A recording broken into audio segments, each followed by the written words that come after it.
आज की वीडियो में हम पढ़ने वाले हैं बर्न। ये बर्न की लास्ट वीडियो है। हम जो पहले के सारे टॉपिक्स थे, definition, epidemiology, risk factor, skin anatomy, classification, complication, ये सब पहले पढ़ चुके हैं।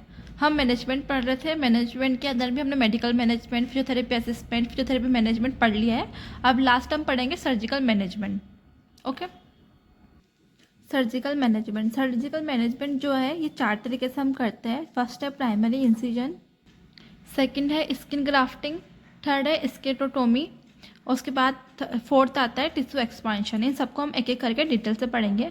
फर्स्ट हम पढ़ेंगे प्राइमरी इंसिजन। इसका मतलब क्या होता है? Primary incision means early removal of dead burn tissues. तो इसका मतलब प्राइमरी इंसिजन का मतलब होता है बर्न के बाद डेड जो टिश्यूज़ होते हैं ना, उनका अर्ली स्टेज में सर्जिकल रिमूवल, मतलब उनका सर्जिकल रिमूवल कर रहे हैं हम यहाँ पे जो भी डेड टिश्यूज़ है उन सब का। ठीक है।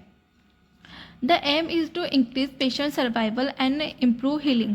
अब जो हम ये सर्जरी कर रहे हैं, प्राइमरी इंसिजन जो हम कर रहे हैं, इसका एम क्या है? इसका एम ये है कि जो पेशेंट है ना, उसका सर्वाइवल जो है इंक्रीज करना, ये अपना एक एम हो गया। और सेकंड अपना एम है जो भी हीलिंग है उसको इम्प्रूव करना, ये अपना सेकंड एम हो गया। इन दिस मेथड, इस मेथड के अंदर क्या करते हैं? The dead and damage skin layer are removed. जो भी डेड और डैमेज स्किन लेयर होती है ना, उसको रिमूव किया जाता है, जो कि हमने फर्स्ट लाइन के अंदर ही देख लिया। इसकी डेफिनेशन में कि जो भी डेड बर्न टिश्यूज़ होते हैं ना, उनका रिमूवल किया जाता है। तो इस लाइन के अंदर भी यही बोल रहे थे कि इस मेथड के अंदर, प्राइमरी इंसिजन के अंदर, जो भी डेड और डैमेज स्किन लेयर होती है उसको रिमूव किया जाता है। Incision is done layer by layer until healthy bleeding tissues is seen. अब इस इंसिजन को तब तक लगाया जाता है, लेयर बाय लेयर तब तक लगाते हैं जब तक कि हेल्थी ब्लीडिंग टिश्यू जो है ना हमको दिखने ना लग जाए। ठीक है। This healthy tissue become a base of skin grafting. ये हेल्थी ब्लीडिंग टिश्यू आगे चल के स्किन ग्राफ्टिंग का जो है ना बेस बनाती है। ठीक है, स्किन ग्राफ्टिंग का बेस बना रही है ये। अब जो प्राइमरी इंसिजन है ये क्या कर रहा है? ये जो भी रिस्क होता है ना इन्फेक्शन का, उसको रिड्यूस करता है, रिड्यूसेस इस risk of infection, decreases scar formation, जो भी स्कार फॉर्मेशन हो रहा है ना उसको डिक्रीज करता है, इन्फेक्शन के रिस्क को रिड्यूस करता है, और जो वुंड हीलिंग है उसको फास्ट करता है कि जल्दी हीलिंग होगी, प्रमोट फास्टर वुंड हीलिंग। ठीक है, ये प्राइमरी इंसिजन के बारे में बताया कि वो किस तरह से हेल्प करता है। Early incision is better than doing repeated debridement again and again. तो इसका मतलब ये है अर्ली इंसिजन बार बार डिब्रीमेंटेशन करने से ज़्यादा बेटर होता है। ठीक है, इसलिए अर्ली इंसिजन करवा लो तो ज़्यादा बेटर है वो। It's helps in early wound closer and better function outcome. इससे क्या होता है ना, इससे अर्ली वुंड जो है ना वो क्लोजर हो जाता है उसका, और फंक्शन जो है ना उसका आउटकम बेटर हो जाता है। तो ये था प्राइमरी इंसिजन। प्राइमरी इंसिजन में हमने क्या किया, हम एक बार देख लेते हैं। जो भी डेड बर्न टिश्यूज थे ना उसको हम रिमूव कर रहे हैं। इसका एम है जो पेशेंट है उसके सर्वाइवल को इंक्रीज करना, हीलिंग को इम्प्रूव करना। इसका मेथड हम कैसे करते हैं? वही डेड और जो डैमेज स्किन लेयर्स होते हैं ना उसको रिमूव कर देते हैं।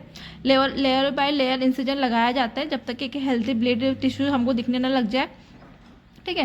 प्राइमरी इंसिजन क्या होता है ना, क्या करता है, ये जो भी इन्फेक्शन होता है ना, रिस्क होता है इन्फेक्शन का, उसको रिड्यूस करता है, स्कार के फॉर्मेशन को डिक्रीज करता है, और फास्टर करता है वुंड की हीलिंग को। उसके बाद इससे क्या होता है ना, इससे अर्ली वुंड क्लोजर हो जाता है और बेटर फंक्शनल आउटकम्स हमको देखने को मिलते हैं। उसके बाद सर्जिकल मैनेजमेंट का सेकंड मेथड है स्किन ग्राफ्टिंग। ठीक है, स्किन ग्राफ्टिंग आपने पहले भी पढ़ा होगा। तो स्किन ग्राफ्टिंग बर्न के मैनेजमेंट में भी काम आता है, सर्जिकल मैनेजमेंट में। Using skin to cover a wound mainly in burn patient. Skin grafting का मतलब होता है स्किन का यूज़ करके वुंड को कवर करना, मेनली बर्न पेशेंट में, ताकि हीलिंग जो है ना वो फास्ट हो। ठीक है, स्किन ग्राफ्टिंग का मतलब आप समझ गए, जो भी बर्न वाला एरिया है बर्न वुंड को कवर करना बाय यूजिंग स्किन। अब स्किन जो हम यूज़ लेते हैं वो किस किस तरह से ले सकते हैं, किस किस की ले सकते हैं उसके बारे में है। एक होता है ऑटोग्राफ्ट, एक होता है ओलोग्राफ्ट, एक होता है जीनोग्राफ्ट। ठीक है, ये 3 तरह के ग्राफ्ट हमको देखने को मिलते हैं जिसको हम यूज़ लेते हैं स्किन ग्राफ्टिंग के अंदर। जो ऑटोग्राफ्ट होता है उसके अंदर क्या होता है ना, पेशेंट वॉन स्किन। जो ऑटोग्राफ होता है, जो स्किन हम यूज़ लेते हैं वो पेशेंट की अपनी स्किन होती है खुद की। पेशेंट की बॉडी के एक पार्ट से स्किन निकाल के जो वुंड वाला एरिया है ना वहाँ पे लगा दिया जाता है। अब टेकन फ्रॉम अनबर्न्ड एरिया, जो एरिया जला हुआ नहीं है वहाँ से लेंगे। परमानेंट कवर करता है ये जो भी वुंड एरिया है उसको, और इसके अंदर रिजेक्शन का कोई रिस्क नहीं होता है। ठीक है। उसके बाद आता है ओलोग्राफ्ट। ओलोग्राफ्ट क्या होता है ना, ये सेम स्पीसीज की स्किन की ली जाती है। मतलब जब मान लो ह्यूमन है, अगर आपको एक ह्यूमन बॉडी में लगाना है तो दूसरे ह्यूमन बॉडी की स्किन ले लेंगे और अप्लाई कर देंगे, ठीक है। तो इस सेम स्पीसीज की स्किन को लेके यूज़ किया जाता है। यूजुअली कैडेवर स्किन होता है, जैसे डेड बॉडी होता है ना, उसकी स्किन ली जाती है यूजुअली। तो ये भी टेम्पररी कवर करती है, परमानेंट कवर नहीं करती है। Rejection in 3 to 4 week, 3 to 4 week में रिजेक्शन हो जाती है। प्रोटेक्टेड वुंड को प्रोटेक्ट करके रखती है, इन्फेक्शन से बचा के रखती है, ठीक है। उसके बाद आता है xenograft, skin from another species.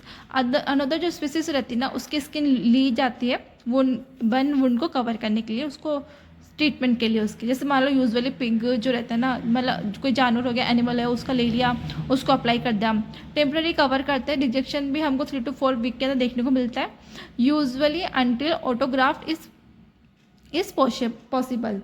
तो जब क्या होता है ना, जब यूज़ की जाती है, जब ऑटोग्राफ जो है ना पॉसिबल नहीं होता है, अपन को ये देखने को नहीं मिलेगी। मतलब मान लो को कैडेवर की या फिर अदर स्पीसीज की स्किन नहीं मिली तो अपन इसका यूज़ ले सकते हैं।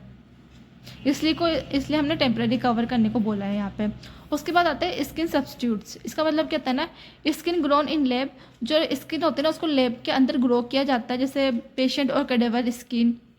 यूजुअली इन लार्जर बन के अंदर यूज़ किया जाता है इसको। हेल्प इन सर्वाइवल में हेल्प करता है, सॉरी। और उसके बाद ये थोड़ा सा एक्सपेंसिव होता है क्योंकि इसको लैब में रेडी किया जा रहा है। तो ये स्किन ग्राफ्टिंग होती है कि अपन किस तरह से स्किन को यूज़ ले सकते हैं और कहाँ से ले सकते हैं। ऑटोग्राफ्ट हो गया, अपनी खुद की बॉडी से ले लिया, जो पेशेंट है ना उसकी बॉडी से ले लिया। ऑटोग्राफ्ट मतलब किसी अदर ह्यूमन से ले लिया। जीनोग्राफ्ट मतलब किसी अदर स्पीसीज से यूज़ ले ली स्किन। या फिर स्किन सब्स्टिट्यूट मतलब लैब वगैरह में जो स्किन ग्रो की ना, उसको हमने यूज़ ले लिया स्किन ग्राफ्टिंग के लिए। उसके बाद यहाँ पर आता है टाइप ऑफ ग्राफ्ट। जो ग्राफ्ट है ना, उसके टाइप के बारे में बताया हुआ है, यहाँ शॉर्ट में लिखा हुआ है, आगे जाके इसका डिटेल हम देखेंगे। तो फ्री ग्राफ्ट क्या होता है, फ्री ग्राफ्ट के अंदर हम partial thickness, whole thickness graft use करते हैं। फ्लेप्स के अंदर क्या होता है ना, फ्लेप्स क्या होता है ना, ये हम आगे देखेंगे, ठीक है। इसके अंदर क्या होता है ना, फेसिकुलोटेनियस, जैसे स्किन फेसिया है उसका यूज़ ले सकते हैं। मायोकुटेनियस मसल एंड स्किन का यूज़ ले सकते हैं इसके अंदर। कुटेनियस मतलब होता है फुल थिकनेस स्किन होती है ना, उसका यूज़ ले सकते हैं ग्राफ्ट लगाने के लिए। ओस्टियोमायोकुटेनियस जो होता है ना, बोन मसल स्किन का हम यूज़ ले सकते हैं। रैंडम पैटर्न के अंदर हम फोल local repair of adjacent defect usually face, ठीक है। पेडिकल ग्राफ्ट, इसको हम आगे और डिटेल से देखेंगे, अभी सिर्फ शॉर्ट में देख रहे हैं। पेडिकल ग्राफ्ट के अंदर हम direct pedicle, bridge pedicle, tuber pedicle का यूज़ ले सकते हैं। वापस आता है फ्री ग्राफ्ट, जो हम यहाँ पे देखा था फ्री ग्राफ्ट, इसको हम डिटेल से पढ़ेंगे हम यहाँ पे। फ्री ग्राफ्ट क्या होता है ना, skin is completely remove from one area and placed on another area. तो स्किन फ्री ग्राफ्ट के अंदर क्या होता है ना, स्किन ली जाती है, एक एरिया से उसको निकाला जाता है और अदर एरिया पे उसको प्लेस कर दिया जाता है स्किन ग्राफ्टिंग के लिए। It has no blood supply of its own and survival by blood from the new site. जो हम स्किन निकाल रहे हैं ना, उसकी खुद की ब्लड सप्लाई नहीं होती, जहाँ पे हम लगा रहे हैं वहीं की न्यू साइट पर जहाँ पे भी हम लगा रहे हैं वहीं की ब्लड सप्लाई से वो सर्वाइव करता है। तो पार्शियल थिकनेस स्किन ग्राफ्ट होता है। इसके अंदर क्या होता है, इसके अंदर एपिडर्मिस और पार्ट ऑफ डर्मिस, डर्मिस का कुछ पार्ट होता है और एपिडर्मिस की लेयर, ये दोनों लेयर का यूज़ करते हैं हम पार्शियल थिकनेस स्किन ग्राफ्ट के अंदर। इससे क्या होता है ना, जो हीलिंग होती है ना, वो फास्ट होती है। यूज्ड फ्रॉम लार्ज अनबर्न और बर्न एरिया, लार्ज वुंड पे या फिर बर्न जो एरिया है, लार्ज बर्न हो गया, लार्ज वुंड हो गया, वहाँ पे इसको यूज़ करते हैं। Epidermis and part of dermis को, जिसको हमने कह दिया है पार्शियल थिकनेस स्किन ग्राफ्ट। उसके बाद आता है फुल थिकनेस स्किन ग्राफ्ट। इसके अंदर क्या होता है ना, इसके अंदर भी हम डर्मिस की लेयर लेते हैं और फुल डर्मिस लेते हैं। हमने पहले की वीडियोस के अंदर पढ़ा था एनाटॉमी ऑफ स्किन की एनाटॉमी देखी थी। सबसे ऊपर डर्मिस की लेयर थी, डर्मिस की भी 5 लेयर थी और जो डर्मिस की भी 2 लेयर थी। तो पूरी डर्मिस और पूरी एपिडर्मिस की लेयर ली जाती है फुल थिकनेस स्किन ग्राफ्ट के अंदर। बेटर अपीयरेंस रहता है इसका और जो स्ट्रेंथ होती है ना, वो भी अच्छी होती है। Use for small wound, face, hand. जो स्मॉल वुंड्स होते हैं ना, वहाँ पे इसको यूज़ लिया जाता है, जैसे कि फेस हो गया, हैंड हो गया, ठीक है। पार्शियल थिकनेस स्किन ग्राफ्ट के अंदर क्या कर रहे थे हम, एपिडर्मिस की लेयर ले रहे थे एंड पार्ट ऑफ डर्मिस ले रहे थे। पूरी डर्मिस नहीं थी इसके अंदर। इसके अंदर एपिडर्मिस पूरी होगी और फुल डर्मिस होगी। और इसके अंदर हम लार्ज एरिया पे यूज़ कर रहे थे, इसको हम स्मॉल एरिया पे यूज़ करने के लिए ये वाला ग्राफ्ट लगाते हैं। फिर उसके बाद इसी के अंदर आता है फ्लैप्स। तो फ्लैप्स क्या होता है? Flaps are tissues move to another area with their own blood supply. तो इसके अंदर क्या होता है ना, फ्लैप्स के अंदर, फ्लैप्स वो टिश्यूज होते हैं जो अपनी ब्लड सप्लाई के साथ एक जगह से दूसरी जगह पे मूव किए जाते हैं। जो हमने पहले देखा था उसके अंदर खुद की ब्लड सप्लाई नहीं थी, उसको भी हम एक प्लेस से दूसरे प्लेस पर अप्लाई कर रहे थे, लेकिन यहाँ पे हम अप्लाई करेंगे लेकिन साथ में उसकी ब्लड सप्लाई भी होगी खुद की। टाइप ऑफ फ्लैप्स, अब यहाँ पे फ्लैप्स के टाइप दिए गए हैं। फर्स्ट है फेसिकुलोक्यूटेनियस फ्लैप। इसके अंदर क्या होता है ना, स्किन और फेसिया दोनों होते हैं, दोनों को निकाला जाता है और अप्लाई किया जाता है। Use to cover soft tissue defect, जो भी सॉफ्ट टिश्यू डिफेक्ट होते हैं उसको कवर करने के लिए यूज़ किया जाता है। मायोक्यूटेनियस फ्लैप्स होते हैं, इसके अंदर मसल्स एंड स्किन, आपको नाम से पता लग रहा होगा, नाम से भी लिख सकते हैं आप। मसल और स्किन को यूज़ किया जाता है जो भी बर्न वुंड है उसको कवर करने के लिए, जैसे कि मान लो लेडीज में डोरसाई मसल होगी, इसको हम यूज़ ले सकते हैं बेस्ट रिकन्स्ट्रक्शन के लिए। ये तो एक तरह का एग्जाम्पल है। उसके बाद आता है कुटेनियस फ्लैप। कुटेनियस फ्लैप के अंदर क्या होता है ना, फुल थिकनेस स्किन को हम यूज़ लेते हैं, ठीक है। फुल थिकनेस स्किन को हम यूज़ लेंगे फ्लैप के लिए, सर्जरी करने के लिए। Use for small defect area पे यूज़ लिया जाता है। उसके बाद है ऑस्टियोमायोक्यूटेनियस फ्लैप। इसके अंदर क्या होता है ना, इसके अंदर बोन, मसल एंड स्किन, इन तीनों चीज़ों का यूज़ लिया जाता है सर्जरी के लिए, फ्लैप्स लगाने के लिए। इसको हम फोरआर्म से ले सकते हैं।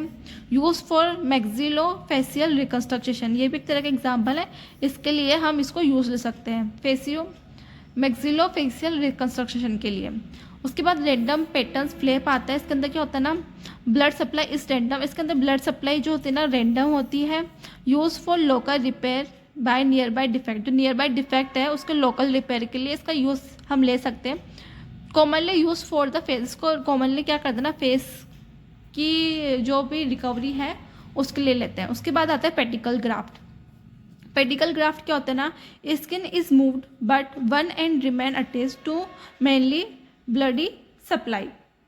तो इसके अंदर क्या होता है, जो पेडिकल ग्राफ्ट होते हैं ना, पेडिकल ग्राफ्ट में स्किन को मूव किया जाता है लेकिन एक एंड बॉडी से अटैच रहता है ताकि जो ब्लड सप्लाई होती है ना वो मेंटेन रहे। तो इसके अंदर भी 3 तरह के ग्राफ्ट होते हैं पेडिकल ग्राफ्ट। एक होता है direct pedicle, bridge pedicle and tubal pedicle. तो इसके अंदर क्या होता है ना, डायरेक्ट पेडिकल के अंदर skin is move directly to nearby defect, जो नियर बाय डिफेक्ट है ना वहाँ पे स्किन को मूव करके वहाँ पे लगा दिया जाता है। ब्रिज पेडिकल के अंदर क्या होता है ना, skin passes over normal tissue to reach the defect. अब जो भी डिफेक्ट है ना उस एरिया पे पहुँचने के लिए एक नॉर्मल स्किन के ऊपर से जो स्किन है जो हम अप्लाई कर रहे हैं ना उसको लगाया जाता है। Skin passes over normal tissue, जो स्किन होती है ना नॉर्मल टिश्यू से पास करती है डिफेक्ट एरिया तक पहुंचने के लिए। उसके बाद ट्यूब पेडिकल क्या होता है, skin is roll into the tube, जो स्किन होती है ना उसको एक ट्यूब के अंदर रोल किया जाता है।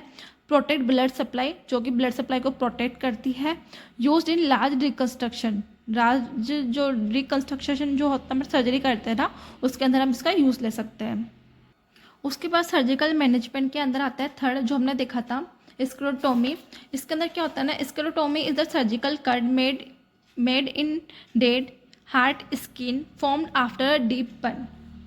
तो इस सर्जरी के अंदर क्या होता है ना, बर्न के बाद जो डेड हार्ट स्किन बनती है उसमें एक सर्जिकल कट लगाया जाता है ताकि स्क्लेरोटोमी, और इसी को हम स्क्लेरोटोमी कहते हैं, ठीक है। एक सर्जिकल कट लगाया है हमने जहाँ पे हार्ड और डेड स्किन थी वहाँ पर। अब ये होती क्या है, after severe burn the skin become tight and stiff. जब ज़्यादा सीवियर बर्न होता है ना तो स्किन जो है वो टाइट और स्टिफ बन जाती है। This tight skin can reduce blood supply, जो टाइट स्किन होती है ना इस कारण से क्या होता है ना, जो ब्लड सप्लाई होती है वो रिड्यूस हो जाती है, स्वेलिंग कोज होती है उस कारण से, और जो नर्व एंड ब्लड वेसल्स है ना वो कंप्रेस हो जाते हैं, और ब्रीथिंग के अंदर रेस्ट्रिक्ट ब्रीथिंग हमको देखने को मिलती है। इफ ऑन चेस्ट, अगर जो बर्न है ना वो चेस्ट पे होता है तो, ठीक है। तो ये इसको हम क्यों यूज़ ले रहे हैं वो यहाँ पे बता दिया, सर्जरी किस तरह से की जाती है वो बता दिया। Sclerotomy relieve pressure and improve blood flow. इससे क्या होता है ना, जो प्रेशर है ना वो रिलीज होता है और जो ब्लड फ्लो होते हैं ना वो इम्प्रूव होता है। इसके इंडिकेशंस के अंदर है सर्कमफेरेंशियल बर्न के अंदर इसको यूज़ ले सकते हैं। इंडिकेशन मतलब कहाँ कहाँ पे यूज़ ले सकते हैं। बर्न ऑल अराउंड अ लिम, अगर लिम के अराउंड में बर्न है तो हम इसका यूज़ ले सकते हैं। सीवियर स्वेलिंग विथ पेन, अगर मान लो पेशेंट को सीवियर स्वेलिंग है और पेन है तो उस जगह पे भी हम इसका यूज़ ले सकते हैं। पल्स डिक्रीजेज में भी हम इसका यूज़ ले सकते हैं। उसके बाद है नर्वनेस या टिंगलिंग है पेशेंट को, तो यहाँ पे भी यूज़ ले सकते हैं। डिफ़िकल्ट इन ब्रीथिंग है पेशेंट को, चेस्ट बर्न है, तो वहाँ पर भी यूज़ ले सकते हैं। कॉमन साइट है इसकी arm, leg, chest and neck. इसके प्रोसीजर के अंदर क्या किया जाता है ना, पहले तो सबसे पहले पेशेंट को एनाल्जेसिया दिया जाता है या फिर एनेस्थीसिया दिया जाता है। सबसे पहला फर्स्ट स्टेप है ये, लॉन्गिट्यूडनल कट लगाया जाता है एक ओवर द बर्न स्किन जो एरिया जो बर्न हुआ है ना उसके ऊपर एक लॉन्गिट्यूडनल कट लगाया जाता है। ये second step. Incision is meant through scarable healthy tissue. जब हेल्थी टिश्यू नहीं आ जाता जब तक वहाँ पे एक इंसिजन लगाया जाता है। उसके बाद जो भी प्रेशर है अंदर का उसको रिलीज़ किया जाता है। Blood flow improves and swelling reduce, जिस कारण से क्या होता है ना, जो ब्लड होता है ना, ब्लड फ्लो इम्प्रूव होता है और जो स्वेलिंग होती है ना वो रिड्यूस हो जाती है। उसके बाद वहाँ पे एक ड्रेसिंग अप्लाई कर दी जाती है। ये एक तरीके का इसका प्रोसीजर है। उसके बाद यहाँ पर आता है टिश्यू एक्सपांसन, जो कि सर्जिकल मैनेजमेंट का फोर्थ पॉइंट है जो हमने आगे देखा था। Tissue expansion is the technique in which nearby normal skin is slowly stretch to create extra skin from reconstruction. तो इसका मतलब ये होता है टिश्यू एक्सपांशन एक टेक्निक है जिसमें पास के नॉर्मल स्किन को धीरे धीरे स्ट्रेच किया जाता है ताकि जो एक्स्ट्रा स्किन बन सके और जो डिस्ट्रक्शन है ना में यूज़ होती है, मतलब जो ये है वो रिकंस्ट्रक्शन के अंदर यूज़ होती है। ठीक है, बात समझिए क्या हुआ यहाँ पे क्या हुआ, एक टिश्यू एक्सपांसन एक टेक्निक होती है जिसमें पास की नॉर्मल स्किन को धीरे धीरे स्ट्रेच किया जाता है ताकि जो एक्स्ट्रा स्किन बन सके वहाँ पर। ठीक है, इसका प्रोसीजर कैसा है, इसके प्रोसीजर के अंदर सबसे पहले क्या होता है, नॉर्मल स्किन को नीचे डैमेज एरिया के पास बलून जैसा एक एक्सपांडर है ना वो लगाया जाता है। अब balloon like expander is placed under normal skin near the damage area. जो डैमेज एरिया है ना उसके पास की नॉर्मल स्किन के पास में एक एक्सपांडर लगाया जाता है balloon like. The expander is gradually filled with saline, और जो एक्सपांडर है उसको सलाइन के साथ हम ग्रेजुअली फिल करते हैं। This causes the skin to stretch slowly. इससे क्या होता है ना, स्किन जो है वो स्ट्रेच होती है slowly. Later the expander is removed. उसके बाद क्या होता है ना, एक्सपांडर को रिमूव कर दिया जाता है थोड़े बाद। The extra stretch skin is use to cover the defect of grafted area. और जो फिर स्ट्रेच हुई जो स्किन होती है ना उसको डिफेक्ट एरिया पे कवर करने या फिर ग्राफ्ट एरिया पर लगाया जाता है। ठीक है, अब इसके यूजेस देख लेते हैं। इसके यूजेस है बन एलोफीसिया जिसको हेयर लॉस कहते हैं, वहाँ पर इसका यूज़ होता है। एलोपेसिया आईब्रोज होती है, आइसलेट होती है, लिप्स होते हैं, नोज होते हैं, वहाँ पे हम इसका यूज़ ले सकते हैं। उसके बाद प्लास्टिक टेक्निक्स आती है, जैसे मान लो जेड प्लास्टी हो गया, वी जेड प्लास्टी हो गया, इसको हम यूज़ ले सकते हैं सर्जिकल मैनेजमेंट के अंदर। यूज टू लेंथन स्कार को लेंथन करने के लिए। उसके बाद वाई जेड प्लास्टी भी होती है जिसका भी हम यूज़ ले सकते हैं। यूज टू ब्रोडन स्कार को ब्रोडन करने के लिए। उसके बाद यहाँ पर डायग्राम भी है, ये होती है जेड प्लास्टी। ठीक है, रिजल्ट ऑफ जेड प्लास्टी का रिजल्ट ये है, ये कॉन्ट्रेक्चर है, लाइन ऑफ इंसिजन है, किस तरह से इंसिजन लगाया, और यहाँ पर रिजल्ट ऑफ जेड प्लास्टी का रिजल्ट कैसे देखने को मिलता है। उसके बाद नीचे की तरफ आता है वी वाई प्लास्टी, आपको देखने को मिल रहा होगा वी वाई प्लास्टी स्ट्रक्चर से ही देखने को मिल रहा है जिस तरह से बनाया हुआ है। उसके बाद आता है वाई वी प्लास्टी। ठीक है, तो ये इस तरह से ये इसका डायग्राम है सर्जिकल मैनेजमेंट का। तो आज के वीडियो के अंदर हमने पूरा बन जो है कवर कर लिया है। इसके लास्ट वीडियो थी सर्जिकल मैनेजमेंट की। अगर आपको वीडियो अच्छी लगी हो तो उसको लाइक करें, शेयर करें एंड सब्सक्राइब करें। Thank you.